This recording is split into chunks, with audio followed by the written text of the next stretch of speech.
couple minutes and just wait for the world to notice that we are live. Hang out. Yes, just like that. And once we have a baker's dozen or so people, we'll start the official part of the show. You'll know because there's a theme song. Ooh, burning beer. Oh, yes. Zero. We are open for 30 more minutes, so somebody might come in. Well, if they That would be do, great. then they do. Get them on the show. We will go live. I don't know, Matt. Larry was here at -4 minutes, so I don't know if you get to be first today, but we love you. We love you. Let him have it. He's a nice guy. Yeah, they're both amazingly nice guys. Oh, yeah, yeah. And I have to send, what's his name? Mr. Bobineau, his wooden nickel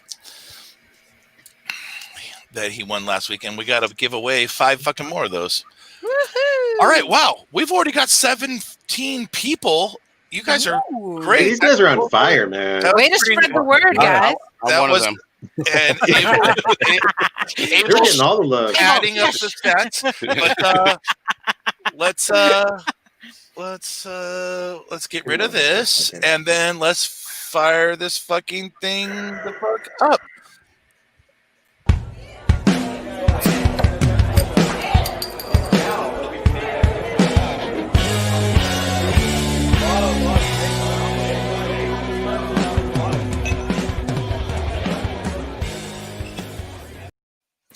Hello and welcome to the Andy Beer Show. Tonight, we are zoomed in on Brandon's shirt. We've got some Inception going on in Abel's panel. Ooh, nice. We are joined by all 3 frogs from 3 Frogs Beer Co. Let's start with the middle panel. Let's knock it out. Andy, tell us what you do at 3 Frogs, and is it Andy Lloyd? Is it just pronounced like the way it reads? Yep, exactly it. That's right. I'm not even going to try to say Jerren's name, but we'll get to that in a second. So what is your Just for that. right? What is your role, Andy, at 3 Frogs Beer Co? We drew straws, and I am managing member. Excellent. So was that the good straw?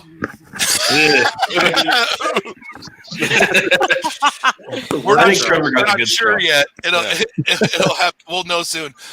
So Jerren, lean in, be comfortable with Andy, and please pronounce your last name for us so that we don't get it wrong, and tell us what your role is at 3 Frogs. Ooh, Hello.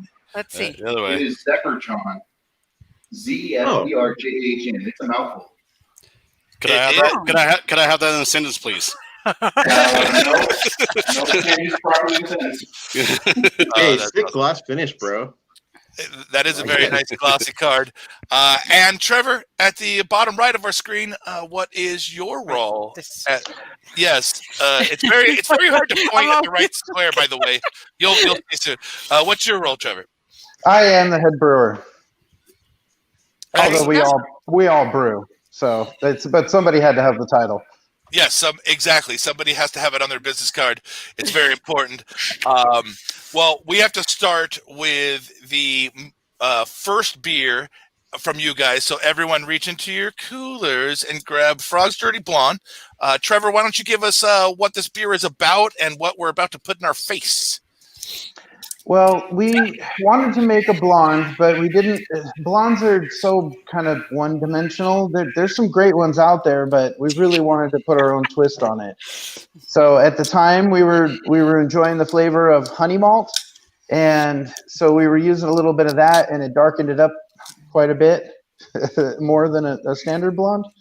And then I'm not sure how the nutmeg came to be in there, but there is just a dash of nutmeg. Like that there's is like tasty. 2 grams of nutmeg in 3 barrels of this, and it just shines right through.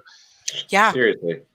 Did Yeah, you say, I'm getting that. Did you say 2 grams? Yeah, it is like a half a nutmeg corn. Like Wow. yeah. But I do agree that you can tell that there is a spice. It's not really so pronounced that you can tell it's nutmeg, Yeah. but Right. it definitely gives it some interest, and the honey malt kind of gives it more of a mouthfeel body than you really expect from a blonde. Yeah. We're not really hung up on style. We don't tend to try to stick true to style. If people are going to come here expecting us to make a straight up definition of any one style, they're probably going to be a little disappointed because we brew whatever we want. Well, and that is literally the American dream, right? Yeah, but I mean, Right. you have a group of people go in. I doubt they're all going to like the same style. So I mean, that's what you got to do sometimes too, to kind of cater to everybody. I mean, you're never going to make everybody happy, but it's resonated very well with our group, with our patrons. For a long time, that's what most of the new breweries that were opening in San Diego were doing, like several years ago, and we've seen this, renaissance, this move back to traditional styles, and now there's very few breweries that are opening with that kind of MO. So it's kind of cool to see that getting back in there, because there's a place for all kinds of breweries, but I really like to see that coming back. And it wasn't until you said it that I realized a lot of people had gotten away from making twists on styles as a general thing they love to do. So good for you guys. This is really interesting and good. And it really still would identify with a blonde drinker would be like, oh yeah, that's a blonde. And a beer drinker would be like, that's not really a blonde. So you nailed it, I think, really, for Exactly. having a blonde that's not a blonde, that is a blonde, but there's also that's why we kind of, added the dirty blonde, to really differentiate that little bit. Yeah. Cool. Wait, Fun fact about nutmeg. If taken intravenously, poisonous. Dropping the facts on us, Brandon. Thank you.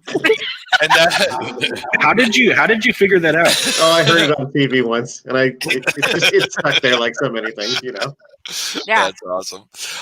So let's make Andy tell the story. How did you all meet each other? How did you all decide that you were good enough friends to start a business together? Because that is not easy. Well, I'm kind of stuck with one of them, being he's my brother. And that's Trevor. This guy right here, you might think is my brother since we look kind of alike, but he was a roommate in a roommate situation where Trevor lived for a little while, and we got into brewing just as a hobby. And it was in the backyard, something we could do at the evenings and save ourselves money on good beer. And that's kind of how it took off. Nice. Well, I guess I should unmute my mic before I talk. So sometimes, if you guys really, really pay attention, you'll notice that I mute my mic occasionally, and that's when I'm fucking roasting a really good burp, and you just can't tell. So that time I forgot to unmute myself. But no, it's a great story. And so you guys, brother, brewmates, start home brewing. We'll flip over to Trevor. What was the first beer at home that you guys really nailed and you thought you had something there? I really think it's Golden Frog, our white IPA.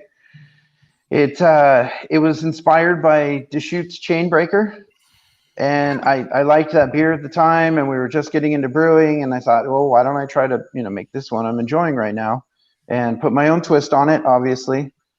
That's where we went from there. That's kind of what got Trevor into hoppy beers. Okay. Was that Chainbreaker. It was his turning point for the hoppier beers.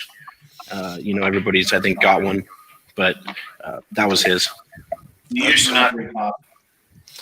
Well, there's always got to be that one beer that sucks you in. And speaking of, that's the most beer podcast question of all beer podcast questions is, what's the beer that sparked your love of craft? So is that the one, Trevor, or is that just the one that brought you to the hoppy side?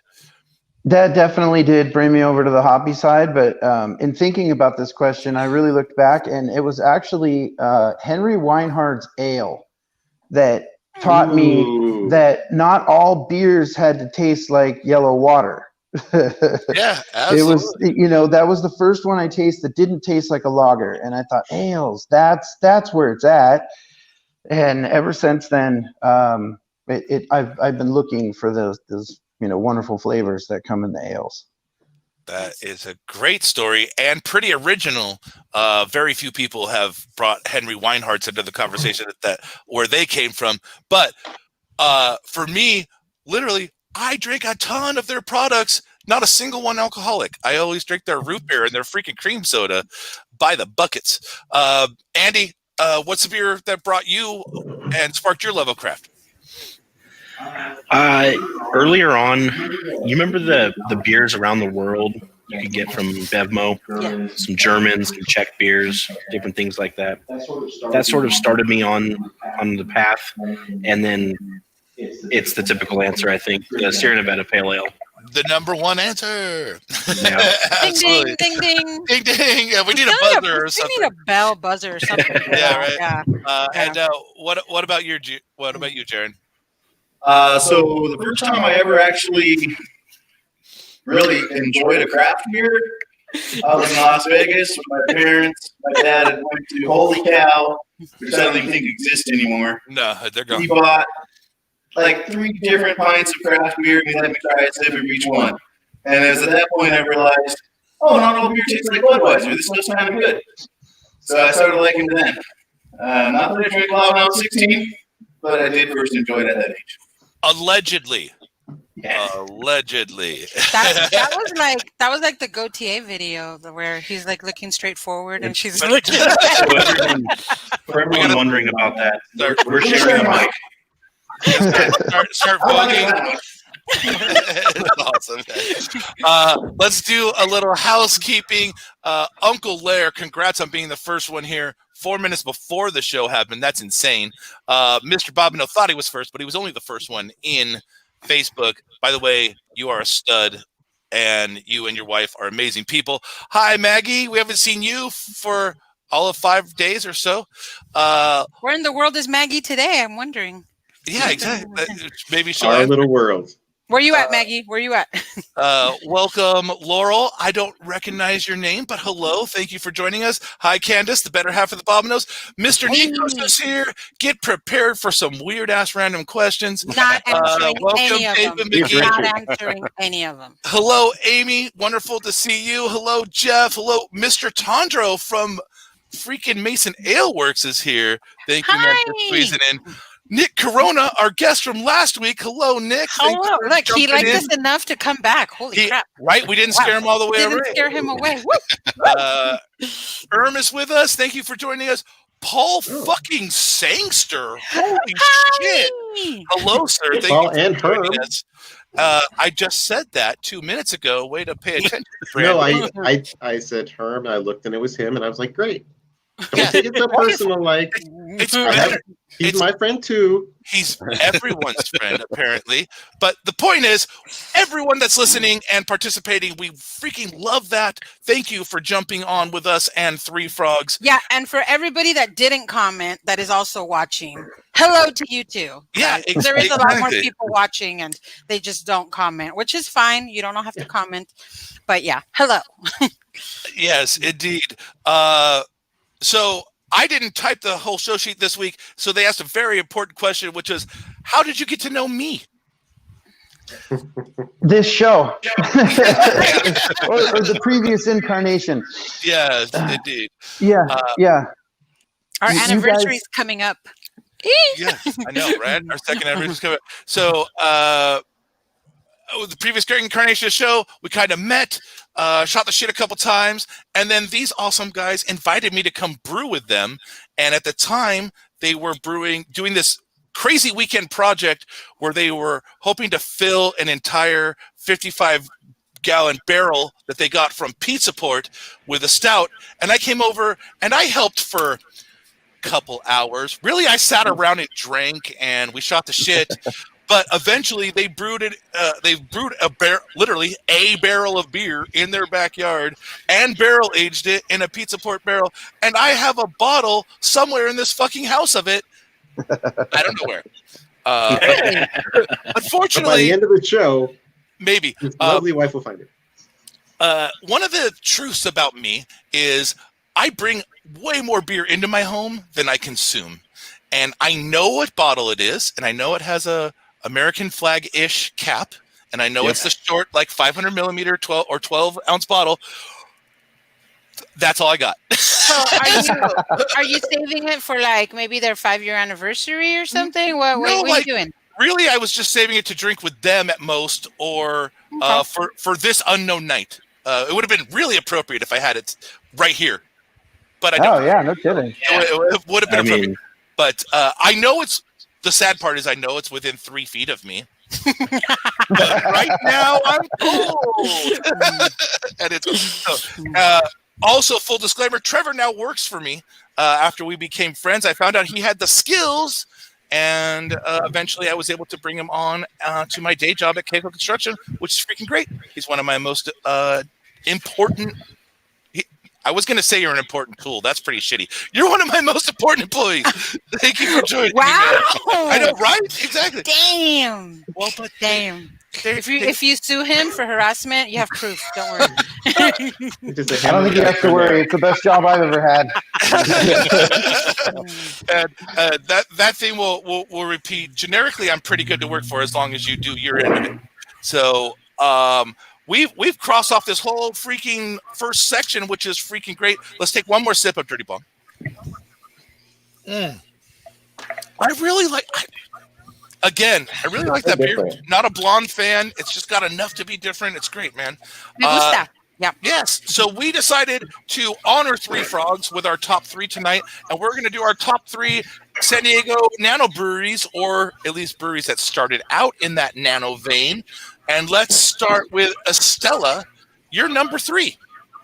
I'm going to go Savage Wood.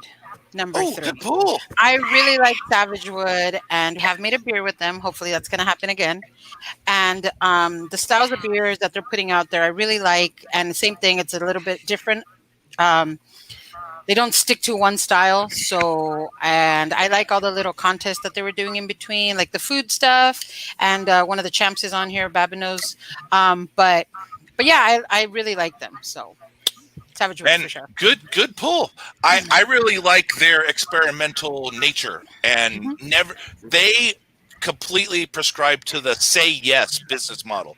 And what that means is every opportunity to work with a different brewer or a home brewer or someone else, they're the first company that they will work for. You guys did a beer with them too? We did. We brewed a batch of Hibiscus Wheat over there, and he sold it to his patrons and ours before we were allowed to sell our own beer. So that was a great promotion for both of us. And it just was so much fun to see all those people drinking our beer and enjoying it. That is really cool, man. So, Mr. Hernandez, what about your number 3? My number 3 is going to go along that vein of breweries that started that way, in this case, and changed very much. Mike Hess Brewing. Okay. I mean, kind of a trailblazer in the nano game locally and really for the time that they came out for the entire country. So it's been great to see what they've been able to accomplish and grow into. I mean, what a success story. But I remember those early days, it was just so interesting to go there, and there's all these little small batches of beer, and you'd see variants from batch to batch and all that. And, hear the story of Mike, like finding time to be brewing and how challenging it was with his day job and everything. But that was a great first nano brewery for me to see and experience, and it kind of stuck with me, and it's just been neat to see what they've done and helped out charities locally and all that too. So as they've grown, they've helped to grow the community spirit too. That's been nice. Yeah, absolutely. It's really cool, and I think Mike Hess Brewing did more for other nano breweries than any other brewery in San Diego by journaling his entire scale up. And starting from nano, and then started that again when they scaled up at North Park to 30 barrel. And Trevor's shaking his head. So have you taken advantage of his blog? Yes, there's just a wealth of knowledge on there, and they started out same size we are. So yeah, it's all incredibly valuable. That's awesome. And I'll worry about myself in a minute. Mr. Garcia, what about you? Number 3, sir. Let me make sure. Okay, my mic's on. Because they're relatively new, and I've been a fan of their beers since they've opened up. Hopnonymous. Hypnotimus. I love their Once Upon a Time in San Diego lager. That's a great beer, and I mean, they've been doing stuff before. Even they got their spot to open up, and of course they took over another old Nano spot, which was Council. So I like their beers. They're my number 3. Nice. That's really cool, man. Did you guys have time to read the show sheet in time to play along? Yes. We All put right. some thought into this, and we would say our number 3 is Thunderhawk. Unfortunately, I was going to do them. Well, that really sets us up. First off, Thunderhawk is amazing, and we really miss them. Yeah. But it sets us up for my entire theme, which when I really thought about this, the people I wrote down were all in the same category as Thunderhawk, and RIP to these amazing people. So for my number 3, it's where Three Frogs Beer Co. got their brew house. Chuck Alec. I miss them. They had just a really cool little quirky place, and I miss them. And it's really cool that their brew house lived on to be used by you guys, and hopefully you burned a lot of sage and kind of waved the mojo off, because that while that brew house has a lot of history, it's got a lot of history. So what really did it is we brought it back to Santee. Yes, and so homecoming. You appease you appease the gods. So there you go. Okay. Hopefully. If for the public that may be saying, what the fuck are they talking about? This brew house was originally Manzanita's, and then it became Butcher's, and then Chuck Alex, and now over to Three Frogs. Oh, and we're getting our second brew house tour. Yes. Okay, are you ready, ladies and gentlemen? Beep, beep, beep, beep, beep, beep. Hold on, Trevor, stay right there. And tour complete. and so this is what we mean about Nano. It's very small, and really it's just for love. That's it? Yeah, that's it. That's their brew house. So that's making 6 kegs at a time. Yeah, that's their mash tun and their kettle. And then they ferment in a chamber behind the bar. That's their water filter. So you can see that they're double filtering their water, which everyone knows that water quality is an important part of brewing. They have a really cool feature of this brew house, which is the elevated mash tun, so that grain out is easy. Speaking of Savage Wood, one of the only negative things about their brew house is how low their grain door is. And for someone like me that's 6'4", graining out at Savage Wood hurt. I mean, it's like picking up 200, 300 pounds off the ground of wet, sloppy grain at the end of the weekend or the end of the. Yeah, is being tall hard for you? It's very difficult. Very difficult. You have no idea how many times I have to help old ladies at the store. It's just ridiculous. But so those are all great little breweries. So now let's talk about the most obvious question. Why frogs? Yeah, what's up with that? What's up with that? What's up with that? Apparently Trevor's been nominated. I've owned and raised frogs for years. And for originally we were looking at being, like a 3 dudes brew or something like that, but it just didn't seem very marketable and it wasn't getting very good feedback from our people. So it was just one day, 3 frogs. We thought, let's give that one a shot. And before we knew it, we had a logo that was made in a few minutes by somebody at T-Shirt Mart. And that logo, we tried to replace it several times and it didn't work. So we still run with it today. This free logo that the guy made at T-Shirt Mart in just a couple of minutes, because we were looking for 3 Frogs T-shirts, and all we cared was that it said 3 Frogs Beer Company, so we could start wearing some shirts to get our brand out there. Yeah. And he thought that was a shame. We needed a logo, and just hammered one out for us in a couple of seconds. It was unbelievable. That is so craft beer. That's awesome. Yeah. Amy Speckman is asking, how many frogs do you currently have now? 3. There are 3 frogs in the brewery at this moment. What? Yeah, that's Not wait. Is that you 3? Yeah. Oh shit! No, There's actual frogs. frogs. Wow. This is awesome. Cool. What are they named? Are they named after hops? This one is named Golden Frog. After well, beer. that makes sense. All right. Okay. That makes sense. Okay. He's a Pac-Man frog, an albino Pac-Man frog. Let's see. You can probably see this one. By the way, we could see the tiny little frog right there. Here, let me bring up. Yeah, there you go, tiny ass little frog. Yeah, it's just a little baby tree frog. It's called a bird poop frog. Now, why the fuck would they name a frog bird poop? It looks like like bird well, poop. I get it. If you look, it kind of looks like bird poop. Kinda. That's rad, man. That's really cool. Avianus excrementalist. I'd show you the 3rd one, but he's super shy, and I don't think you're going to get to see him because he lives way down in that cave.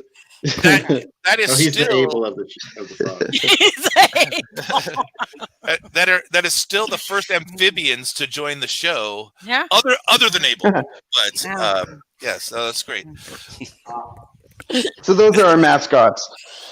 That's really cool, man. Very So tell us about how your place is right now, and what do you hope it will be once we get out of pandemic and you're at full 3 frogs glory? You want to take that one, Andy? Yes. Why doesn't Andy take that one? Our place is about 70% of what we hope it to be. We're going to have a patio out front so that people can sit and enjoy the breeze that's always coming down Mission Gorge right here in Santee, and you got the planes flying overhead from Gillespie Field. In the inside, we need some tables and chairs brought in, a little bit more decor on the wall, our main wall over here, and I mean we're pretty much built out. That's really cool. And as someone that was there, I have seen many breweries in San Diego that have opened in far less readiness. You guys are like you could tell you got a little bit of stuff left to do, but you certainly have enough built out to be functional. And one of the things that I admire about what you guys did is you did it all yourselves. Correct. Even with a lot of reused and recycled products, which we really support, there's a lot of things in life have a lot more life in them, and they don't need to be thrown away. A lot of pallet wood, just redoing our bar top that we're sitting at right now came from one of our partners. He did a remodel in his house, and we took the beams and reused them into our bar top. Our bar probably cost us $90 total. I mean, and most of that was screws and varnish. Very much, yeah. That's really cool. And so I really respect people that just take it on themselves, and it's rare in the brewing world. Most people, the traditional model is you spend a bunch of money and you hire contractors and business consultants and lawyers, and you did the opposite. You took it on all yourself. Well, we didn't have the money, so the only option was to do it ourselves. And throw labor in. Yeah, I hear that. Wow, you guys got too close, and we had a little feedback loop for just a second. That was awesome. But it was cool to have some inception at 3 Frogs. So we got to jump into number 2, and I think this is the beer that really kind of has the potential of setting you apart. Like a lot of breweries will make it or break it with one beer, and I'm not saying this is the one. I'm just saying I think it has potential. That's the Hibiscus Wheat. So while we're pouring our glass, why don't you tell us the ingredients in the beer and what we're about to taste, Trevor? This is a pretty standard wheat beer. The difference is the hibiscus and a crap ton of hibiscus. There's 5 pounds in a 3-barrel batch, and I think that is what makes the difference. It gives the beer a bit of tartness without being sour in any way. it drops the pH considerably, and it still ferments fine. I'm not sure how that works, but it works. It works better than we ever intended it to, and we brew this single beer, more than any other beer. So I think your opinion is shared by many, many others. Well, never mind. I won't brag about being right yet. We'll wait for the test of time. So I don't remember where exactly we met, but I remember you guys told me about this beer, and you guys told me this is the beer that we want you to try. Did not disappoint that first time I tried it. Does not disappoint today. It is great. I love this beer. This is why I remembered I got to stay in touch with those guys because I want to keep drinking this. But we have a similar beer based on blueberries. It's pretty incredible considering it's basically the same beer, but instead of hibiscus, we put blueberries in at 2 different points. And it makes this incredibly different beer, but it falls into that same category of just not super fruited. It's a beer first, but it has a wonderful color, and it sells as fast as we can make it. Nice. That's really cool. And I agree with a lot about what you said, where it just has enough to have a perceived tartness without being like anywhere towards a kettle sour. Like, don't think of this beer as a sour. It's more like just a dry effervescence kind of on the finish. And like I said, I find it very unique. It's definitely a beer first, which is very important to my mouth. And I don't know if you saw Dan Diego's question. Do you get any banana or lemon with the hibiscus? So I don't get any lemon, but I could see where someone might sense a banana quality, but I'm not getting any banana flavors at all. I personally don't. I don't get either one, but I mean, I get more of that earthiness that comes with hibiscus that I really like. It's like that fruity, somehow also earthy thing going on. It's really nice and super refreshing. I mean, hot as hell outside. This is great. Yeah, loving the beer, and I know you can identify with Pete being out there in Santee. So yeah, Abel, did you get any of that? I didn't get any of this. I mean, like you said, it's one of those beers that, like, on a hot day you can drink, but it is kind of a little bit of a sniper at 6.5%. I was gonna say. I mean, it's like one of those, like, you keep drinking it, but then all of a sudden, probably 3 beers in, you're like, whoa, okay, it's a little hot now. Blame that on the learning curve with the new We'll put an asterisk next to that statement. It's not often we call an ABV smuggler at 6.5%, but Abel's got it right. You could crush these like they were 3.5%, 4%ers. I'm working on it. Yeah, we've brewed this from 3.5% up to 7%, and every incarnation of it has always come out great. So we're trying to nail down exactly the way it's going to be here permanently at Three Frogs. Okay. But that's one that's never going away, whether we like it or not. Yes, please don't. Please don't make it go away. The public demands it. We've talked about doing an AM and a PM version of it. Ooh. Really? So, Hibiscus after dark. So maybe the AM version is like second running of a stronger. Anyways, something like that. Yeah, definitely a much lighter and a much harder batch. No, that's cool, man. Ooh, I like that. So we've had 2 of your beers. First off, again, everyone we work with on this show is just incredibly generous. You provided all the beers to all of us, and we do recognize that it's not easy for someone that opened a few months ago to just hand out 12 fucking beers for just to hang out. But thank you. We really appreciate it. You guys kind of lucked into, as with some of your other materials, you kind of just lucked into a one-off canner. How important has this piece of machinery been when all your sales have to be to go? We are still working on its importance. Yes, it is definitely a big thing for us. And now that we have moved out of our lowboy and our tap wall behind us is completely functional and up and running, we have the capacity for more beers. And where the canning is, I think you can kind of see it behind right there. It's the proximity to the tap wall, and it's just going to make canning really easily for us. And I think it's going to help out a lot. 12 ounces and 16 ounces. Yeah, I think Alright, it's really okay. cool that you have that dual ability to can, two different sizes. It's the consumer demands choice, and if you give them 3 choices, they'll want 4, and if you give them 4, they'll want 6, and it's just this fucking thing that we all built, wanting to see the next shiny new beer. It's crazy, but I'm glad you guys have some options for the public. At least we're all about the next shiny new beer. We're small enough to try things. Yeah. So for those that don't know, like you said, you're only to go right now. What are the options? Can you take a growler in? Are you selling growlers there? Like what? Break it down for us. You could bring a milk jug if you want. I mean, we've got 32-ounce twist top. There we go. Hey, there you go. Okay. Twist top growlers that everyone's used to.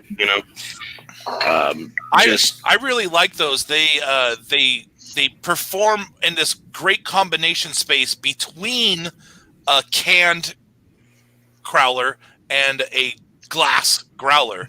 Yeah. They have that twist off convenience, and they pour really good. Yeah. Yes, If you fill them properly and you get all the foam out and you get it capped quick enough, you can feel it puff up in the can. That's how you know you got a good fill to it. Okay. I've been surprised at how long it'll last. It'll last a week in the fridge, no problem. Ooh, just really- don't tilt really it. good. Just don't tilt it. That's all. Yeah. Yeah. Don't want to write people out. So speaking of new beers, do you have anything in the tank or in your plans that you could kind of give us a heads up on, something new that's coming down the pipeline? Golden Frog is almost ready.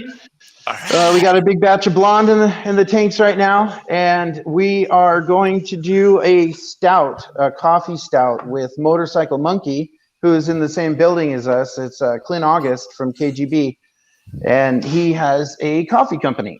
And so we are going to do something with his Drunk Monkey coffee, which is a bourbon and vanilla coffee. Ooh, nice. We think that's going to go really, really well with like a 10% stout.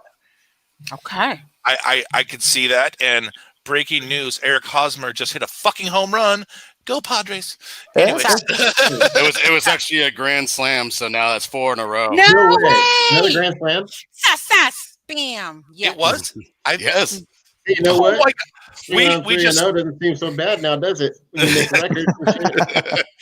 That's 4 grand slams in 4 days. Can we just play the American League? That's a new all-time record. If Yeah.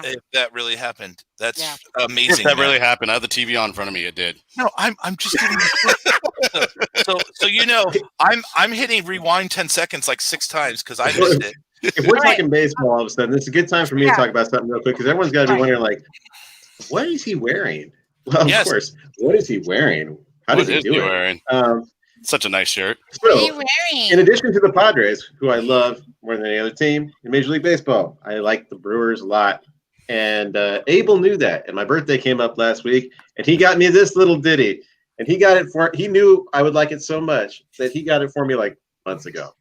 Aw. And Back in not February. only has he got me something with all these different facets of brewer lore and history on it, but he succeeded, knowing that I would be becoming a grandfather next year.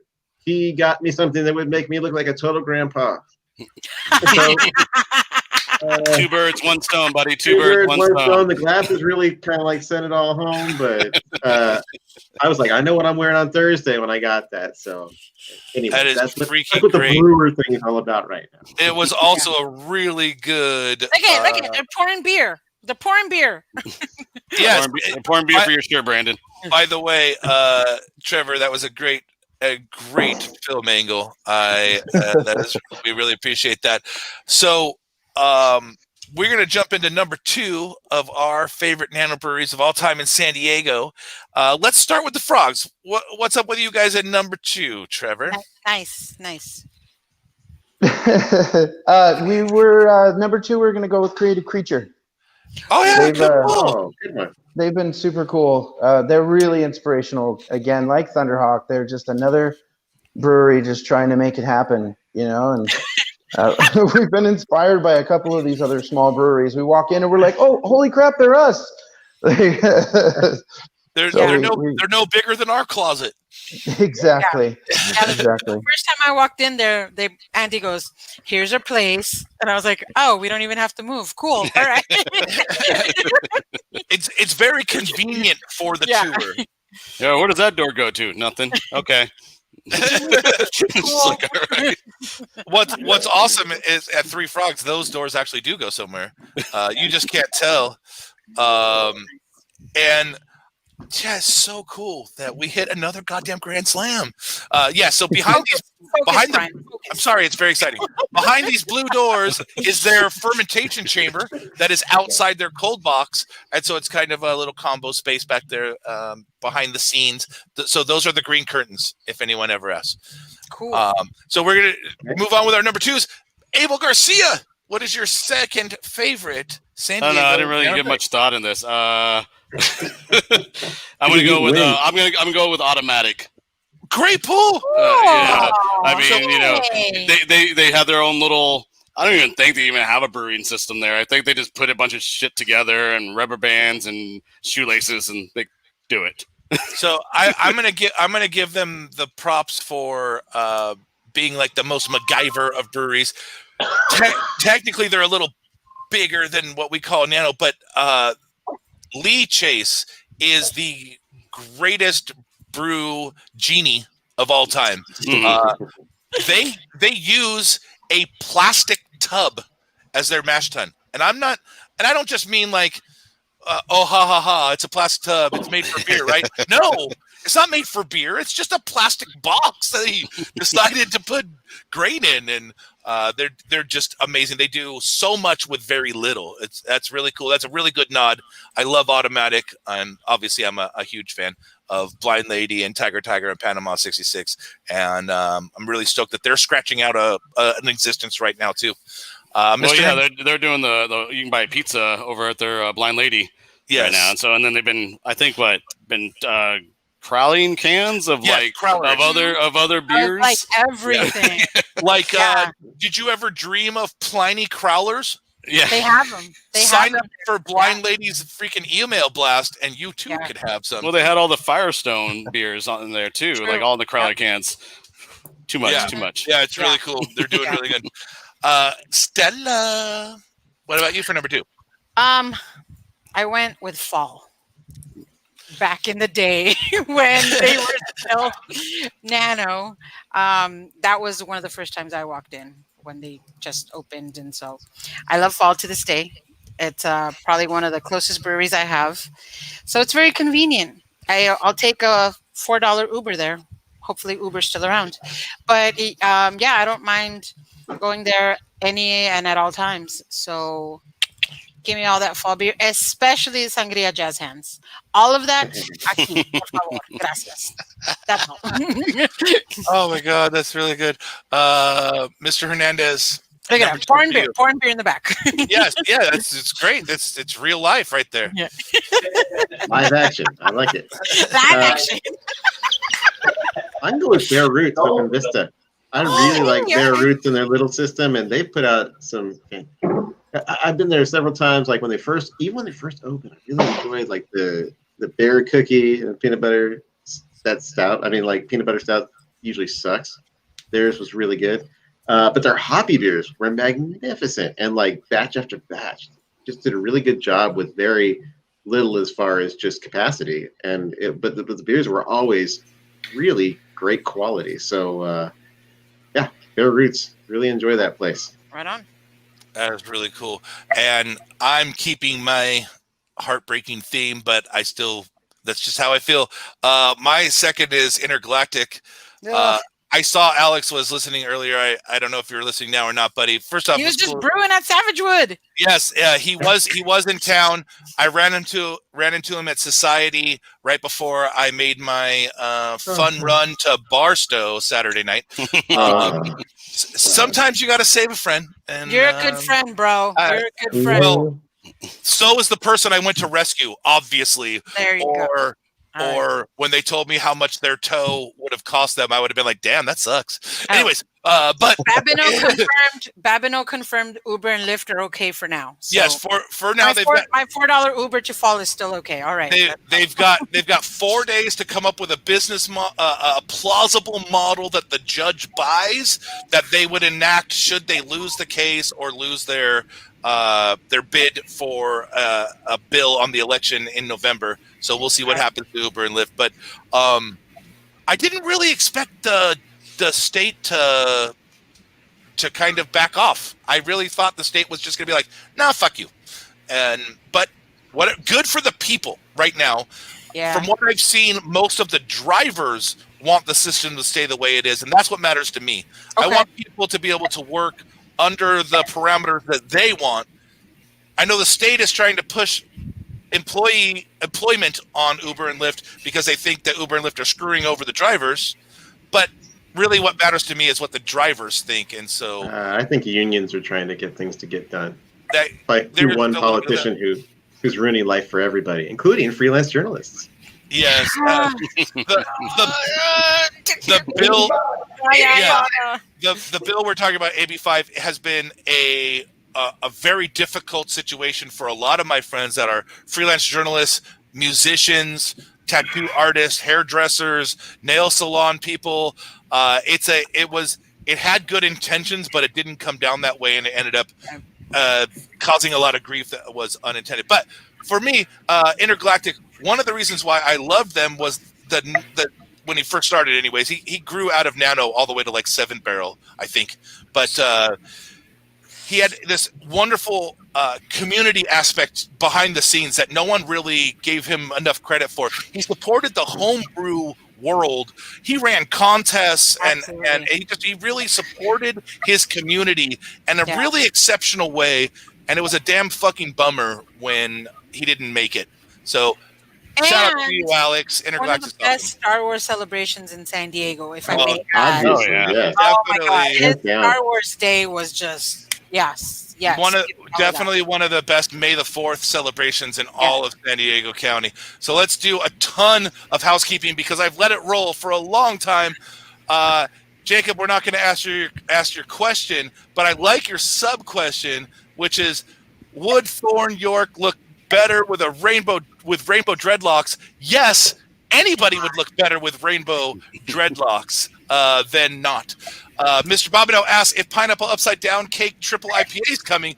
I hope so, and if Sandwichwood had anything to do with it, totally possible. Hi, Nicholas Cameron. Thanks for joining us.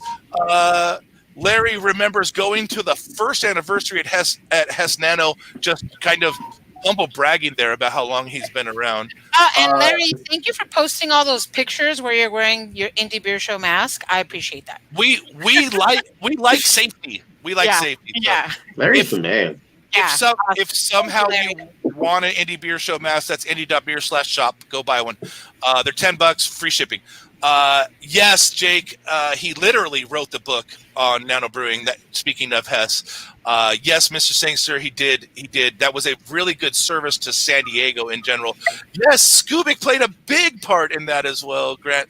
We've got some really good members of the community talking to us today. The crowd you guys brought out is really good. Like us or something, guys. Maybe. I'm gonna skip the sad things. We're skipping the sad things. Ooh, Mr. Van Horn, he had the same mash tun and he put it on stilts. Stilts are cool, but stainless rinses much better. I think we answered this one. Is it just the 3 actual frogs in the brewery at 3 Frogs currently? Yes.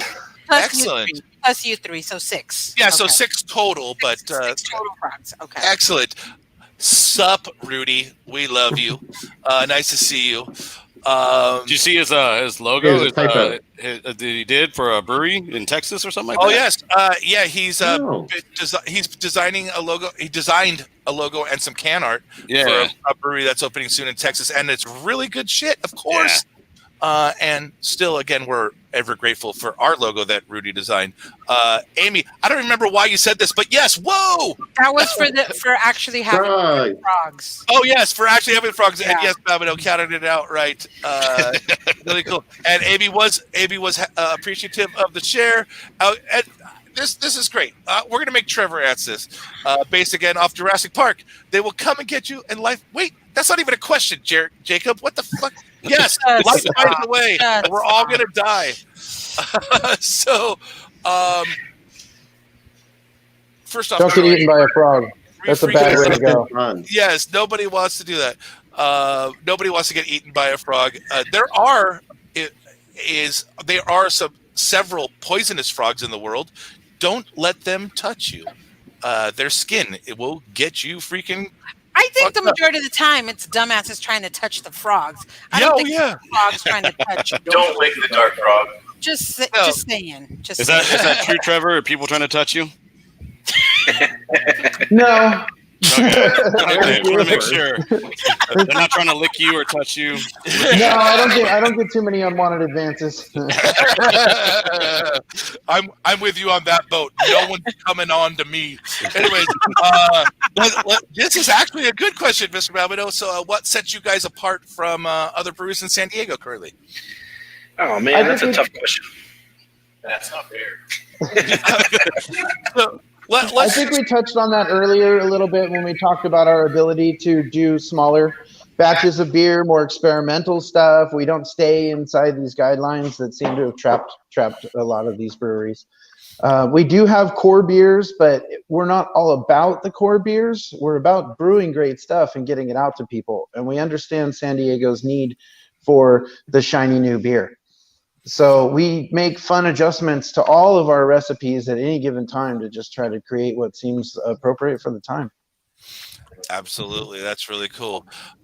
So we covered Dan Diego's question about the Hibiscus Wheat. Danielle points out that her roommate bought Brandon a really nice shirt. You know, it's really important. You need to skip a lot of the comments because we're way far. I've skipped 100 comments. Don't worry. But this is really cool that the first time Babino tried Three Frogs beer was at Pariah, and yes, it is shocking that he was there. The only person that's there more than me and the other Brian, Mr. Babino. I was so drunk that night, by the way. Just had to put that That'll happen. They were nice enough to let us Gorilla brand our beer there, so that was awesome. We kind of jumped in on their release, but we asked permission, and everybody said it was okay, and they let us spread around a little bit of our Hibiscus Wheat. That's really cool and very nice of them. Maybe it was there that I had it then. I think probably was there. I don't know. Babino? You know if I was there? Was I drunk? That's really cool, Riley. We're going to actually drink that beer soon. At the end of the show, we kind of escalate in flavor profile and alcohol strength on this one, unlike some of our past shows where we have just gone straight to the top. That stout show was great. Yes, indeed. Thank you for joining us, Scott, even though it was awkward. Amy wants to know any winter warmers in the Three Frogs future. That's actually a real question. Thank you. We appreciate that. that. We appreciate that. Thank you. So, with your proclivity to experiment, do you think that that's a style that you would possibly brew in the future? I don't think it would take much to push Dirty Blonde off into that direction. You know, a little extra alcohol and a couple more spices, and and you're there. I actually said the other day, if we put a little bit of maple syrup in that, you could call it French toast. Ooh. So yeah, we're the people love syrup currently, and the phone fell down. That's what that happens. It's really cool. And Larry points out he likes to hear you guys playing outside the box. Yes, Larry, we all like style specific brew. But it's also cool to see people stretching those styles and putting their own twist on it. I really enjoy it so far, too. We're about to get into Beer 3 here in just a second after we get through this and what we drank. And we had another actual question. Yes, what is going on across the fucking street? So I went to Santee School. That whole thing is fucking gone. When I came out to pick up the beers, I was like, "What the fuck? My childhood, it's gone!" And it's very gone. Yeah, they're gonna turn it into fucking apartments. Is that what I'm reading on the sign properly? No, Good. no. So what I've heard is that it's going to be a supermarket anchored shopping center. Okay. So in the back, it'll be a big supermarket with some strip mall coming off the side, and then on the frontage, right on the Mission Guards Road, there's going to be 2 drive-through restaurants and then 2 sit-down restaurants, along with whatever else they can fit. Yeah. Okay, That'd cool. be good for you guys. Some office space too. Traffic. Okay. All right. Yeah. Okay. So hopefully a little more traffic on Mission Gorge. If you guys are familiar with Santee, their place is across the street from where Santee School is, and before you had got to the original post office, which is also fucking gone, just a dirt parking lot as well. But you're next to the infamous T-shirt store and Clint's coffee shop. So it's Yes. little. So we've got Lasting Impressions Print Shop, who owns the building. He's our landlord. And then we've got Motorcycle Monkey down on the other side of the building. And the other thing I can't forget to do is we got to give a shout out to Tapcraft. Michael Peacock at Tapcraft. Yes. We love Beautiful system you see behind us right now. He helped us out with, gave it to us so we could build out with it and have everything in place that we needed to. And we really wouldn't be here if it wasn't for people like him and everybody else that's helped us in that way. Yeah. That's really cool. And another Such part a of wonderful your brew person. house that has Yeah. a history. That whole brew system was at another brewery before, and it didn't reach its full life, and unfortunately they had to close. And their bad luck, your good luck. It's a lot of taps for Yeah. a small system like ours. So But how many beers do you guys currently have on, like right now? right now we have 5. 5 beers. Okay. We Yeah, you intend- guys didn't get the AJ IPA, which is something kind of random that Andy and Jerren brewed. So AJ. Yes, great naming nomenclature. Well, it was Way to pull heavily it together. experimental, and Okay. it worked out pretty well. I'm drinking it right now. That's Okay. really cool. it actually Matt- uses an experimental hop variety. Oh, which Oh, okay. HBC number? Do you remember? HU1. I can't Hey there. remember. Doesn't matter. It's fine. Don't- 2592. Why not? Maggie says the Girl Scouts are coming out with a French toast cookie. If that is true, Oh, great. no, Uh, it's a s'mores cookie. okay. It's called it's something ridiculous. Yeah, I heard about But it. anyways, that and the mapley dirty blonde that you're talking about. So that says spiced maple dirty blonde would drink that in mass quantity. So this is Daniel's voting for the winter warmer version of Okay. dirty blonde, which is cool.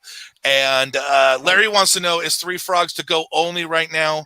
I believe you are. Is that correct? Yeah. Yeah. Okay, To go and- only. And then, do you guys have any plans of having food on site and an outdoor patio, like maybe once the molten sun stops for a minute? Absolutely. We're working on something with this very close by taco shop, Mexican grill, called Fernie's. Some of you might have heard of it before. We are working on a food option with them so that we can get a patio built out, we can be compliant and have everything in place. Okay. That's really cool. By the way, And it Matt- is a French toast cookie, and it's called Toastier. I was going to say, What? Maggie was Uh-huh. insistent, and she is right. Yes, they already had, as she points out, they already Oh. have Get excited, s'mores. people. Oh, Yeah. okay. I'll Okay. toast to that. All right. Rudy asks a very important question: Is there a summer warmer? The answer is no. That's just double and triple IPA is what summer warmers are. So Yeah. So need double IPA. yes, and we'll get there. So it's time for what we drank before we dive into beer 3. This is where we talk about or give a shout out to the beer that we had, the last beer we drank before the show. Mr. Hernandez, let's start with you. You always seem to be drinking the best beer ever. What's the last beer you drank, dude? I drank a beer called Shagtastic Voyage from My Yard Live, Ben Shaggy Blaney. It is a barrel-aged quad. It's sour with cherries and Cabernet Sauvignon grapes from California. 10%. And it Wow. felt like it. If that thing So- warmed up, you're like, woo! But Nice. yeah, it's kind of like his Ode to Cuvée de Tommy. Aw. So it started out in Mason Ale Works, is where he created Yes. the beer, and then it aged, and then through some creative things with he and Grant over there. They got that beer over to my yard live so that he could, tap that as one of his first creations that came from that Mason Snail Works, which is really cool. So. Cool. Really cool. Yeah. So let's go counterclockwise, and that means it's Estella's turn. Oh, Well, me. Okay. Yes. What was the last beer you drank before the show, lady? Wait, this way. Ooh. You pulled a Westie? Look at you. Can I tell you guys why? Yes, of course. Sure. So from Vegas? today, Straight from Vegas. today, Mujeres Brew House received their 30-day poster. So What? we are 30 days out, people. From having a license.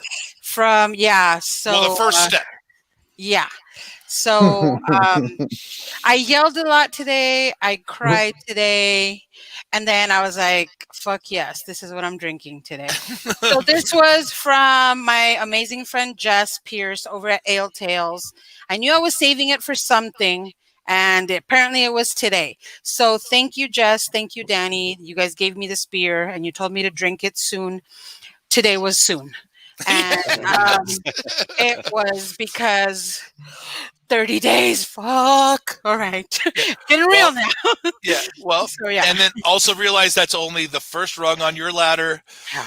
And as Trevor and Andy and Jerren can all attest to, getting that 30-day protest period poster out of the window is a good first step. But It feels good. the next two aren't very easy. So best of luck, Estella. We're all with you. And you have a lot of support and help from us should you ever need it. And there's a lot of people around you. Well, as long as there's community. Westie, you got all our support. Right. As long as when we show up, we get to drink that quad. So that's Wesselveldt 12. But for those people that may not have recognized it, long touted as the best beer in the world, now the voting has kind of morphed and people pick weird things like Abacus and Barrel Age Revolution, which are phenomenal beers. But that beer's been brewed for hundreds of years, and it's the best. If you are a Belgian quad fan and you can get your hand on that, get it. Did you want to play? And don't try to go buy it at... Go ahead, please. No, don't try to go buy it at Ale Tales. She just is there and gave it to me. Oh no, it's not available. But go to Ale Tales regardless. First off, I agree with Dan Diego's because St. Bernard's 12, dude, awesome, easy to get to. I don't think we've ever started off what we drank with two Belgian quads before. Did you see that coming? I didn't. No, not at all. And the streak's over because it's not going to be a third. I don't think these guys swings 3-0. It could happen. You already got 4 Grand Slams, all right? So just keep it at that. That's more realistic than 3 quads. Trevor, did you happen to drink a Belgian quad before the show? No, it was a Ponto. Oh, all right. Ponto's a great beer and well supported by this show. Mr. Garcia. So a gentleman that I know that works as assistant brewer over at Homebrew, he came by Society and gave me one of his homebrew. It's a Dublin Dry Irish Stout by the let's see, where's it? It's the Rowley Home Brew Company. Nice. This is Jerren Rowley, who is a friend of the show. Yeah. That's freaking cool. Labels are better than ours. So he is the merch guy for Quaff. Yes. And he takes his shit cereal. And you can taste it. A lot of his beers could easily be made at a professional level. It's even got a logo on the bottle cap too. Yeah, wow. Exactly. He's nice. legit. He gave me that. He gave me a shark red, like a red ale. And then he gave me I think a Pilsner. I haven't had those other two. I've only had this one. And this is, he was trying to tell me he was kind of getting true to form to the Pugilist at Society, and it's pretty much on par. It's good. It's malty. It's roasty. I was drinking it last night, and I was just like, all right, I want more of this, and I only had one bottle. So that's it. I got to find him and get him to bring me more. You heard it here first, Jared. We need a refill. That's really cool, man. Andy, Jerren, you want to tell us the last beers you guys drank before the show? For me, it was the Three Frogs beer. Yeah. That'll happen. Yeah, that's fine, and That's okay. that's one of the top 3 reasons to own a brewery. So, unfortunately, not very many people get to that too. But that's rad.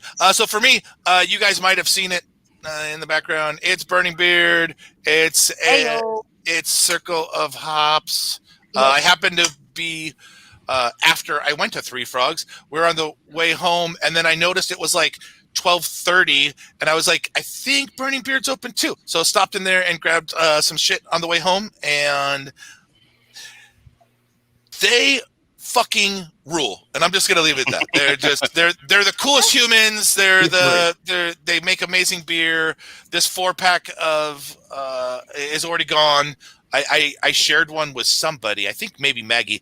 One of our friends that came and picked up shit at our house, I shared one, but the other 3 did not live long at our house. And Just Pierce does want to point out, which is a very good thing to point out, that at Ale Tales, they have St. Bernardus Abbot 12, which is, some people say, better than Westy 12. I disagree, but it's made, for a long time, they were the exact same beer. They're barely different. There's a whole bunch of argument over the rights to the recipe from the monks over several hundred years. Brewer left, started St. Barnabas. It's made the same exact way, the same procedures, and just slightly less holy. Just barely. It's like more drinkable beer. It's more drinkable and it's lower in ABV. They're both fantastic. They're both exceptional, but for whatever reason, Westy doesn't distribute outside of right around them. They've sent a couple batches like 5-6 years ago. 2012 was the last big batch they distributed in America, and so you're just really lucky if you get your hands on it. So that is freaking a great segment, and that brings us to the third beer of the show. No, you didn't finish. Jess was saying they have it on tap at Ale Tales. Yes, that's what I said. They have the St. Barnabas on tap at Ale Tales, which is really cool. And also not a known beer to be on draft. Like that's not, you're not normally pounding pints of Belgian quads, but speak for that's yourself, what this, I was saying, this is what Ale Tales brings to the table, is just their selection is amazing. Yeah. So we are on to Bravo, which is Bravo! Exclamation point. Oh, good job. Well done. Did we miss that? That's the a joke. line. Yes. Break it down. Lawnmower beer. What else is going on in here? I love lawnmower beer. That's a great description. Two grains, 1 hop. It's just we're trying to make something light, easy to drink. We really like Bravo. It's typically just a bittering hop, but when we were dumping it in the boil, you get this wonderful kind of Fruit Loop flavor from it, like that, at least on the nose. So we started using it in some later additions in some beers, and this was one that just caught on. And most people use Bravo more as a bittering hop. You're using it as the focus hop here, and I think it does really well. Yeah, it's not overwhelming. It does add some great subtle flowery and kind of fruity. It's really awesome. Mr. Bobineau points out that Chinook is also a great hop on its own, and if anyone knows me, they know I love Chinook. So yes, I agree. But back to your beer, I really find the slight sweet finish to the malt side of the beer very pleasurable in this particular beer. Normally, when you've got a 4.8 or under 6% even hoppy-ish beer, you're finishing really dry or crisp. This one's just got a little slickness in there from just a little residual sweetness on the malt side, and another really enjoyable beer. Okay, confession time. I had all the beers that you guys ever made before. You've taken a really big leap here with your beer quality, and I'm fucking stoked for you guys. These are great beers, and anyone listening, don't hesitate to go support these guys. Take the journey out to Santee. hit all 4 places if you have Please to. do. Yeah. Hit Pacific Yes, Island, spread hit the love. Burning Beard, hit all the DNS. homies out East Coast. Exactly. Maybe hit all those and then go to the drive-in. One of the few places where you can still see a movie safely right now, in the comfort of your own car. True. Although it's going to be 100 degrees, so make sure your gas tank is full before you go to the drive-in this weekend, especially. But you guys have formed. We know that you formed friendships with your other East Coast breweries, but you have kind of a special connection with Pacific Islander or Pacific Island Beer Co. Technically, why don't you kind of talk about that and how they helped you along your journey to getting open?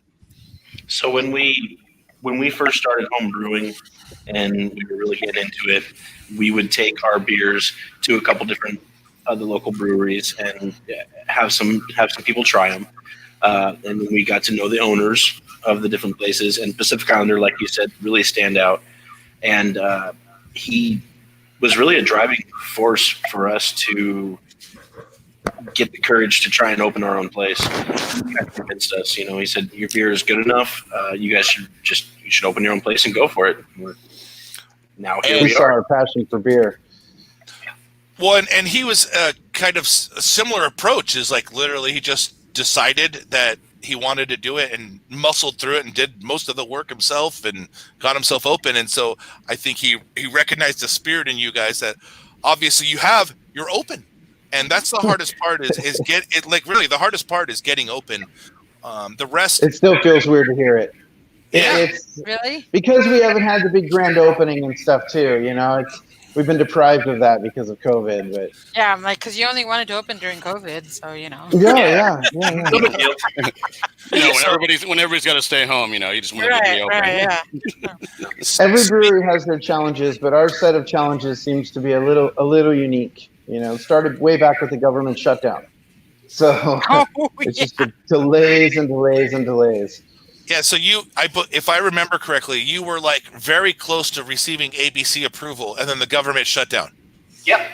Yeah, and that's not helpful when you need government to stamp a piece of paper if they're not open. So you guys have had several hiccups, but your perseverance obviously shines through, and you made it. And so, speaking of that. Let's say there wasn't a pandemic, and let's say that somehow it's like safe for us all to hang out. What are your actual plans? What do you guys have in mind for your real grand opening when we can have people inside a brewery again? We're going to take over the entire parking lot. We have a rather large parking lot. There's like 20 parking spots out front. So we're gonna take the whole parking spot, have everybody park down at a neighboring parking lot, and either get shuttled in or walk down. It's not very far. So we're gonna have a food truck. We'd like to have a band. But we have to see how things go. Ideally we would have a band and a big party outside. Assuming it was a temperature that we could be outside. And yeah. I mean, at this point, even if they let us open, it wouldn't work unless they let us have people inside. We have a 5-ton air conditioner in about 800 square feet. Nice. So, and we've tested it with 30, 40 people in here, and it keeps up. So we can keep you cold in the summertime. Nice. And I look forward to that when it's legal to be inside and drink a beer. Like when it's safe. Whether a brewery is air conditioned or not, if it's like July to, I don't know, the day before Christmas, whether they have air conditioning or not is a huge factor whether I hang out there for any long time. I am an overly hot person to begin with. I need all the refrigeration I can get around me at every moment. Oh, dude, if you're a brewery and you want to get on my good side, invite me to look at your cold box. Oh, I love it. I love it. I will just stand there. Brian, I just got to see Virgin's new cold box for their additional space. Oh my God, it's supposed to be ginormous. I'm gonna send you pictures so you can see. I wanted to like sashay down the entire fucking thing. It was amazing. Like I could hold my triple quince in there. That's how big it is. It's amazing. That is freaking right. Okay, great. Now my friends and family just showed up. That's very nice of all of you guys. Hi, Mom. That's 2 weeks in a row. Thanks for joining us. I really appreciate that. And yes, No Scott, more cursing, I am guys. No more super hot. cursing. No, my mom knows me. It's okay. But all of that is great. You guys, I think have a real opportunity once things come back around.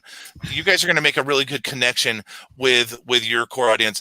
One thing that has morphed about the San Diego beer scene, community, whatever you want to call it, industry, is we have walked away from the owners being behind the counter. And that is the opposite at Three Frogs. You're all there. And there are no employees. Exactly. And so, this is something that when San Diego craft beer started was a norm. It was normal for the head brewer or the owner to be standing right there at one time at most breweries. And I think it's something that's really special when that can happen.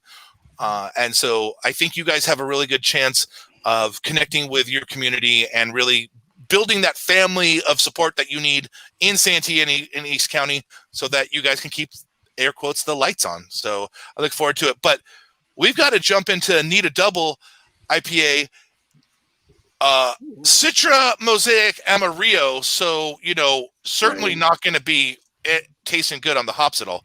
But why don't you give us the background of this beer and as I degas it, what I'm about to taste. So we, when we first opened, we needed an IPA. We decided that Golden Frog wasn't enough, and we needed just a straight-up IPA. So we made something that we called Just Need IPA with some hops and some grains that we had around that added up to an IPA recipe.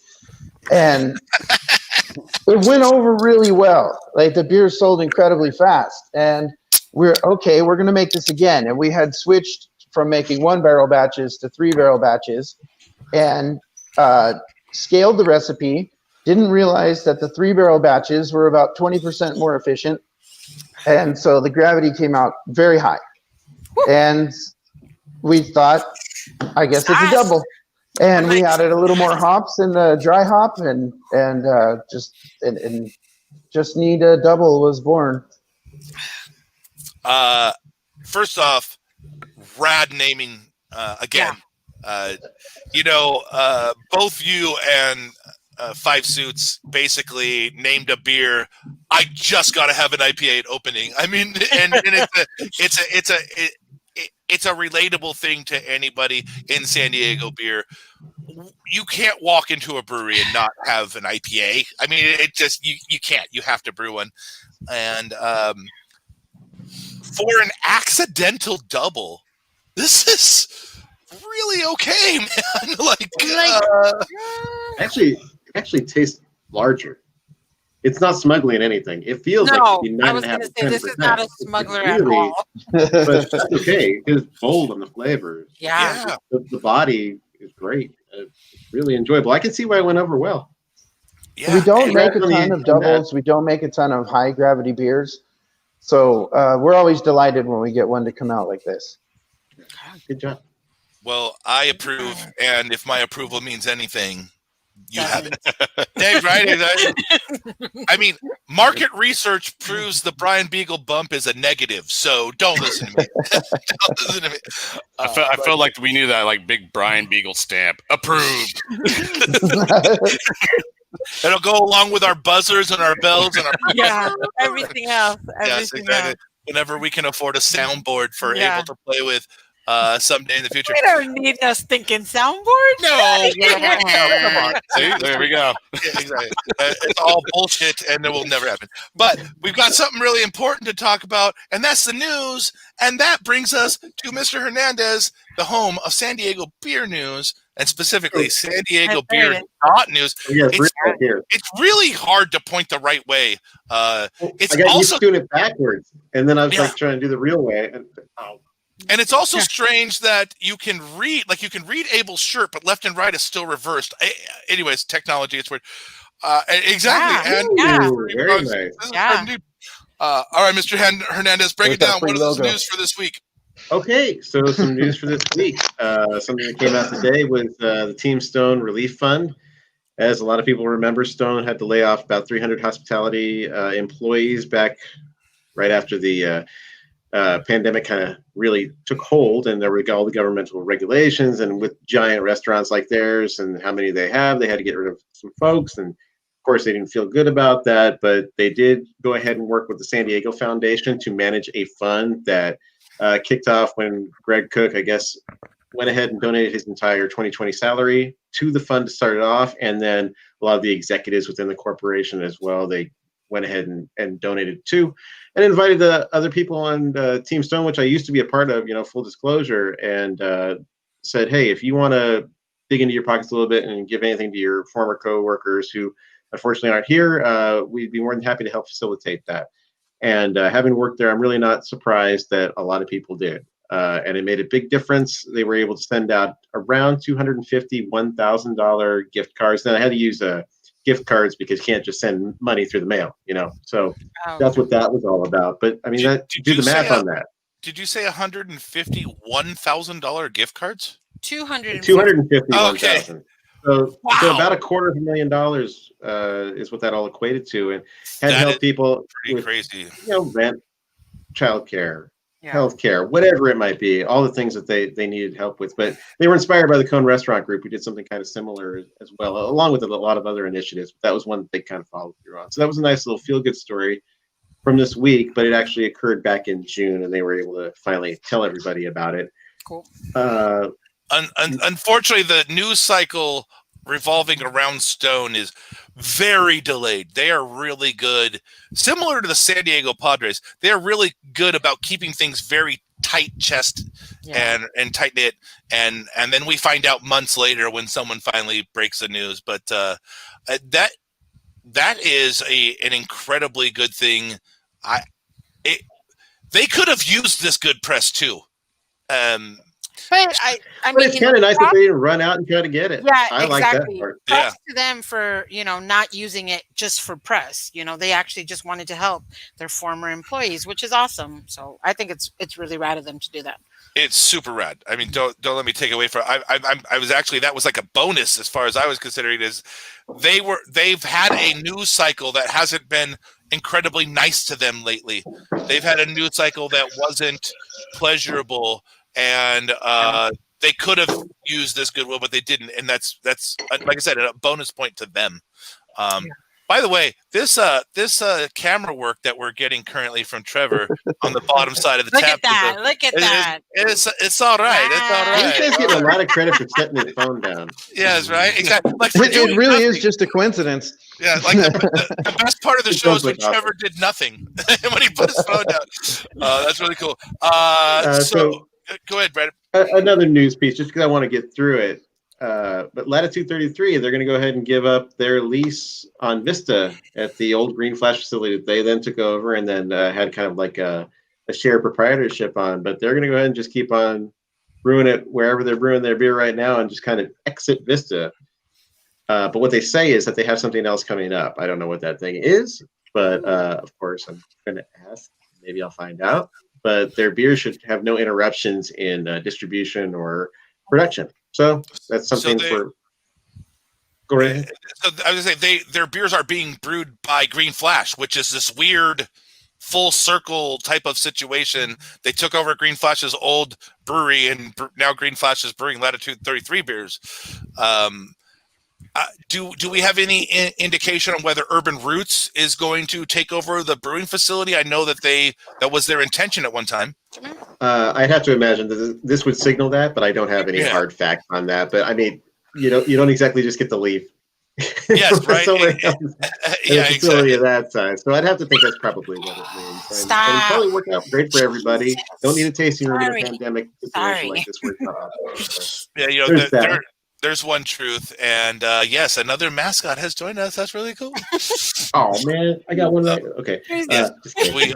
we So all adorable. support. Oh my god. This is the asshole. Remember, guys? He's awful. I remember, but Worst. He's the worst. we only get to see this version though. Very cool. Yes. So speaking of versions, there's a new version of Oceanside Brewing Company. Not to be confused with Oceanside Ale Works, because I think a lot of people kind of mix them up. But Oceanside Brewing was founded by two people who have since split their partnership. One of them went off to start a father and son family plumbing business, which is very cool. But that left the other, Tomas Bryant, back there to kind of go with some things that he's wanted to do, but didn't really maybe see eye to eye so much with his partner on. They're going to start to package beer as soon as they can. And they're using right now just their outdoor area to it's 2,400 square feet to not only be a good spot to have a great food vendor, which they have relationships with several of them now, but also it's a great social distancing, outdoor drinking type space just built into that place already. So it's working for them. They made a lot of their money and got a lot of their return patronage off of like comedy nights and trivia and all sorts of great events because they had that space. And what? Uh-oh. Just keep going. Just keep going. We're back. Well, We're coming back. Are we dying? I think we're losing you, Brian. Ladies and you were gentlemen, the only one it's that live, and you never know what the fuck is going to happen when Well, it's that's all live. I had to say and right about now, that. we are So, experiencing Brian, what take it the away. fuck happens when shit gets fucked up Look, Brian's a live. ventriloquist. We're Sometimes experiencing that some happens. technological We'll differences. see if we all come back here in a second. We're all Brandon, here. Podcast Oh my and God. Brandon, just keep going. Brandon, just keep going. I don't have any more. That was the end of my news. Okay, well, All right, so patrons, we in love the you so comments much. right now, in the Who you comments got right comments? now, Yeah. did you see what Val just put? Yeah, but I don't have time for these vendettas. I'm just kidding. Actually, somebody asked me about that space today. It's really interesting. No, I'm Yeah. kidding. You know that. Okay, so Val saying a little bird told me Green Flash is advertising for a kitchen manager for the Alpine Pub. So we don't know much behind that. That is what is being said. So we'll just leave it at that. Val, I love you. Miss you. That's all. So Are there any comments you wanted to pick off the side real quick? Just for kicks? Aren't they only in Miramar? Oh yeah.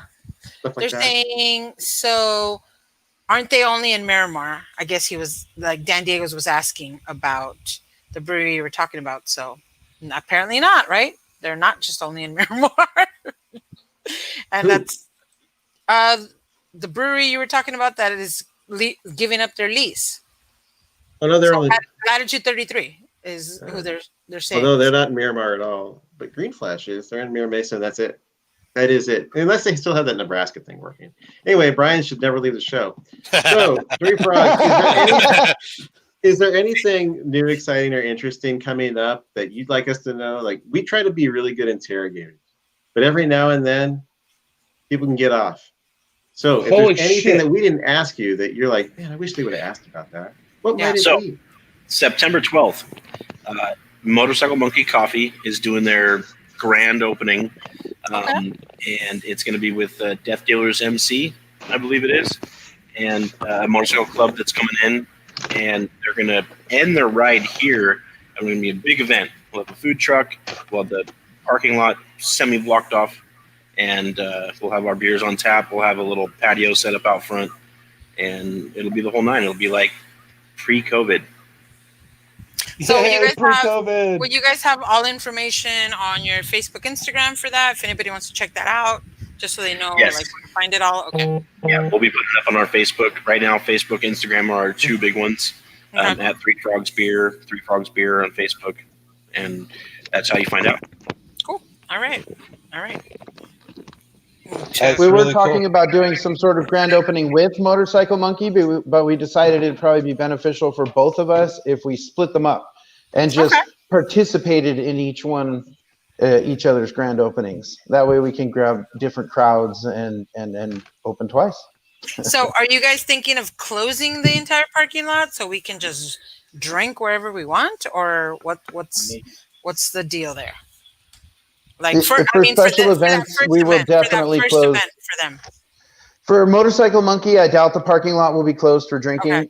I highly doubt that we're going to be able to serve anything without serving you a taco or something at the same time. So, Right. if they will even let us do that, But for our grand opening, the parking lot will be closed, and we will have people out there having a great time serving food from Badass Burgers. We've partnered with a food truck that's set up here in town. That they make incredible burgers. You guys got to come out and try them.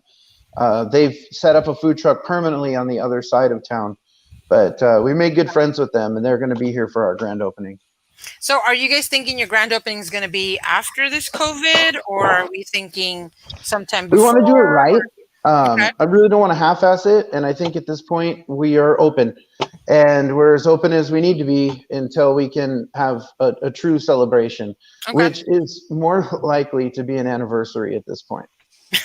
Anniversary grand opening. Yeah. It's called a grand anniversary. There you go. There you go. That's really Unfortunately, cool, but that's the environment, and we want to do it right. Otherwise, we're just going to keep selling these beers to go and hope that that's enough to keep us floating until then. Yeah, and honestly, I mean, I'm just speaking for myself. Even though I still go out a lot, that's the right decision to do. You want to keep everybody safe. You don't want to cause problems with anybody. So, yeah, I'm behind you guys. I'm going to be there regardless. So, yeah. So, cheers, guys. We have tons of people within walking distance of our brewery. We are the most walkable brewery in all of Santee. All the other ones are in the industrial zones. We're in the commercial residential zone. So there's people, just a block from our brewery that can walk here. If we start making people sick because they're gathering here, we're going to make our neighbors sick, and that's the worst. Okay. Yeah. Yeah, Sure. Absolutely. Yeah. So here's a question. Can you guys hear me? Mm-hmm. Yep. Yes. All right. Yay. But do we want to? Brian's back. No, Yes. no. That's a different problem. I don't know what the fuck happened, but my computer melted down. So here I am on my phone. Yay. Hooray. Yeah. It's not like it's hot at all, so maybe that's No, not at Yeah. all. It's Yeah. totally cool that my $1,000 computer just broke. Yes, lovely. It's not hot here. But 5-ton air conditioning. yes, 5 tons for 6 frogs. That's like 0.75 tons per frog. That's pretty good. Yeah, it's nice. People in the comments are really liking the grand open anniversary, grandiversary. There's a lot of names happening in the comments right now, guys. Feel free to take any of these. They can't copyright any of it. You can have it. We're allowing you to have any of those. Yeah, no trademark here. No. First use in the comment section. Awesome. Not at all. Yeah. But so, like you said, best social media to follow you guys is. I would say Facebook. We are Three Frogs Beer on Facebook and on Instagram. Okay. So we don't Twitter. It just doesn't seem to be very relevant to our platform. No, that's perfectly fine. Yeah. Yeah. So, okay. We're not very good Twitter's a at fun social place media anyway. as it is, but Okay, and so- we manage to get what we need. So can you give us your hours that you're open right now for anybody who does want to go and grab some to-go beer? Yeah, absolutely. Wednesday, Thursday, and Fridays, we're open from 3 o'clock to 7 o'clock. And Saturday and Sunday, we're open from 12 to 7. All right. And give us the please come on down. Give us the exact address so people know exactly where to find you guys. 10366 Mission Gorge Road, Santee, California. Cool. All right. And you said you have a burger truck there all the time? Not all the time. The burger truck is actually set up on the other side of town. Okay. We may be able to convince them in the future to set up more permanently here. We really like them, and we think we have a better spot than where they're at. Okay. It's definitely much more accessible and a better parking lot. So But they will be here for our grand opening. But do you have a timeline on your patio space at all, or not yet? That's really up to COVID. Okay. We can't. We had a patio open for one Saturday. We threw up some easy ups. There was just enough gap in everything that we could serve some pints to a couple of patrons. and it made a huge difference. People were enjoying it, even though it was a hot day. We set up enough easy ups, and it was really nice to be out there. But one Saturday, and by the next Wednesday, it was said we couldn't do that again. Oh shit. Okay. All right. Plus the riots and stuff were happening, riots and protests and all that stuff. And Santee was under threat of riot. Fortunately, all of our protests were peaceful, and everybody did, what they were supposed to, which was really nice.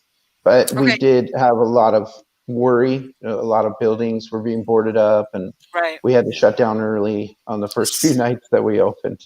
Okay, so Laurel is asking, can you guys ship? Are you guys taking online orders? Are you shipping at all, or not yet? Our online presence is terrible. We don't have any sort of website or shopping cart or anything like that. So we can't do anything online. We don't deliver currently. You're just going to have to come down to the brewery if you want to try the beer. You're going to have to come meet us and buy some beer. Yeah, and one more thing. Rudy threw out Ribitversary. I think you have to go with that. That's pretty good. I think you have to go with that one. But anyway, there's no lack of names for your grand opening anniversary happening in the comments. So yeah. But anyway, okay. Sorry. That's awesome. Well, we couldn't possibly do this show without the support of an incredible group of people. We call them the Indie Beer Show patrons. If you happen to support us at $6 a month or more, you're in the pint level or higher, and you have this shout out coming your way. If you want to join, if we bring you enough edutainment for you to give us some money, you go to patreon.com/TheIndieBeerShow. This week, those patrons are Ben, Bill, Brian Goo, Captain Eli, Casey, Dan Diego's listening. Thank you for joining us, sir. Hi. Dante from Pariah, Doug, Garen, George from the Homebrewer and the Homebrew Co., who we love, Greg from Stone, the Indie Beer Show brand, COVID-19 pandemic, socially distancing, Zorball LLC. Thanks, Greg and Maggie. I appreciate reading that every week. Hoppy Crafts and Podcast, James, Jason, Jess from Ale Tales, who's listening, Liz Hopsbauer, Matt and Candace Bobino, who are listening, Matt from The Perfect Pour, Miguel Loza, Mr. Peacock, who we love and help the frogs with their draft system. We wouldn't be here without him. That's really cool, man. Mike, who just ordered a mask, so we know he's safe. Shout out to you, sir. Nathaniel, Norman, OC Brew Girl, Pacific Beer Chat, Robert from 13 Point, Roger, Rudy from Jolly Spaceship, who's listening, Ryan from Gravity Heights, Sergio Nigos, who just ordered a t-shirt and a mask, so we know he's safe. And the greatest pun in all of patron history, Jagus Vay. Which brings us to our number ones, and we're going to go clockwise this time, which means we're starting with Abel Garcia. Your number one, sir. My number one is he won a little award back in 2018 for the Small Brew Pub of the Year. It's going to go out to Ocean Beach Brewery. Hey, We Jim talked over about there. him last week. Yeah, Jim over there makes some hella great beers. I'm a huge fan of their Hidden Gem, which is also another medal-winning beer from GABF. So that is my number one for I guess San Diego Nano Brewery here in San Diego. That's pretty cool. Yes, he won very small brewery of the year, and so it's a great gold. And we were there, which made it even better because we got to see the joy in his face. Going around, Estella, you're number one. I'm gonna go Half Door. I really like Half Door, and it was my spot to go pregame for Padres. Even though I can't go right now, but but I love their beers. I love their food. If you haven't been to Half Door, please go hang out there. It's a great place, and they're putting out amazing beers. So, yeah, absolutely. And I really like that their hazy beers weren't started to chase a style. He literally was chasing a technique for hop utilization, and they just happened to end up with some of the best hazy beers in town. So kudos to them. Yeah. Mr. Hernandez, you're number one. Mine goes back to breweries that started that way. You would almost never believe it's today, but Mother Earth Brew Co. was a nano brewery.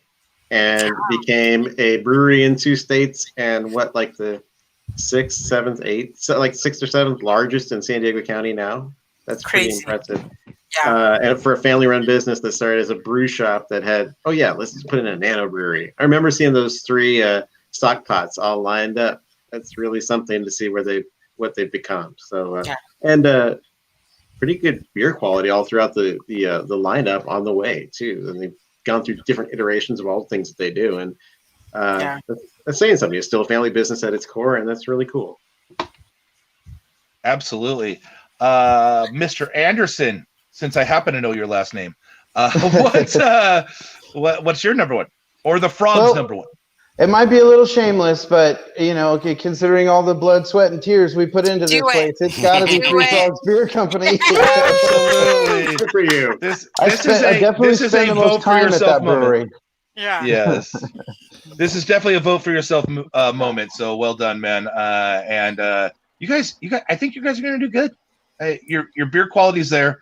That's always the biggest question. And so, thank you again for hanging out with us for a couple hours so we could talk about how awesome you guys are. For me, Council Brewing is my still will be my all-time favorite nano brewery. They were amazing, and it's really sad that they're gone. Nobody worked a small brew house harder than Liz did. She would brew 3 and 4 batches a day sometimes. That's ridiculous. So she's an inspiration. Absolutely. I really miss their beers. And that concludes my favorite top 3 nano breweries of San Diego. RIP, I guess. I should have. The nano graveyard is over. Yes, a trip to the nano graveyard. But Andy, Jerren, did you guys have a different answer for your top? No, it was. I'm happy he said Council because that's his favorite. I wanted to bring up Council, and I miss them being right here in Santee. All the sours she would do, all the unique beers, just everything was always on point. Just they made awesome beer. Absolutely. Yeah. Absolutely, man. Before I march us out of here, because I cannot see them on my phone, are there any comments I should get to Estella? Give me there's that one please. About your mother, but I mean, and it was actually, but it was written by your mother. But your mother said it. That's what I said. That's true. It was your mother. Yeah. So Grant pointed out that Mother Earth is the biggest brewery in Idaho as well. Oh wow, that's awesome! Yeah. And they also mentioned that Mother Earth and Hess both opened a month apart from each other. A month apart. Wow. From each other. Yeah. Yeah. So we got a lot of people apparently going to Three Frogs this weekend. All right, that's what it's about. Yeah, sure works. Yeah. Council, another knife in the heart. Damn, I love them so much. That was from Larry. And Maggie said, Brian, why did I have to just say it earlier about Council? Same thing. Yep. We're all hurting. Yes. I think we mourn together, guys. But you know yes, what? Indeed.